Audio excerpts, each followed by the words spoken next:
Chicago mayor Brandon ജോൺസണുമായുള്ള Leo 14 പാപ്പയുടെ കൂടിക്കാഴ്ചയിൽ പരസ്യ വിമർശനം ഉന്നയിച്ച് അമേരിക്കൻ പ്രസിഡന്റ് ഡൊണാൾഡ് ട്രംപ്. തികച്ചും ഉപയോഗശൂന്യനായ ഒരു ഡെമോക്രാറ്റിക് നേതാവിനെ വത്തിക്കാനിൽ സ്വീകരണം നൽകരുതെന്ന് പാപ്പയ്ക്ക് ആരെങ്കിലും പറഞ്ഞുകൊടുക്കണമായിരുന്നു എന്നാണ് ട്രംപ് തന്റെ സോഷ്യൽ മീഡിയ പ്ലാറ്റ്ഫോമായ ട്രൂത്ത് സോഷ്യൽ വഴി പരസ്യമായി പ്രതികരിച്ചത്. മേയർ ജോൺസൺ മാർപ്പാപ്പയുമായി നടത്തിയ കൂടിക്കാഴ്ചയുടെ ചിത്രങ്ങൾ എക്സ് പ്ലാറ്റ്ഫോമിൽ പങ്കുവച്ചതിന് പിന്നാലെയാണ് ശനിയാഴ്ച ട്രംപിന്റെ ഡിജിറ്റൽ ആക്രമണം ഉണ്ടായത്.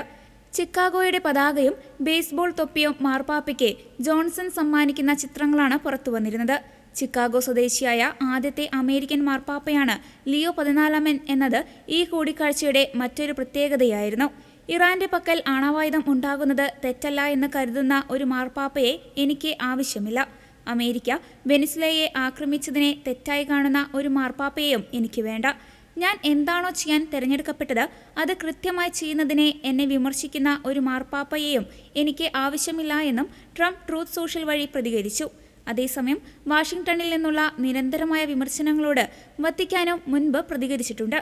തനിക്ക് ട്രംപ് ഭരണകൂടത്തെയോ സുവിശേഷ സന്ദേശങ്ങൾ ഉച്ചത്തിൽ വിളിച്ചു പറയുന്നതിനെയോ ഭയമില്ലെന്നും നയതന്ത്രപരമായ സ്വയംഭരണാധികാരം വത്തിക്കാനുണ്ടെന്നും പാപ്പ മുൻപ് വ്യക്തമാക്കിയിരുന്നു.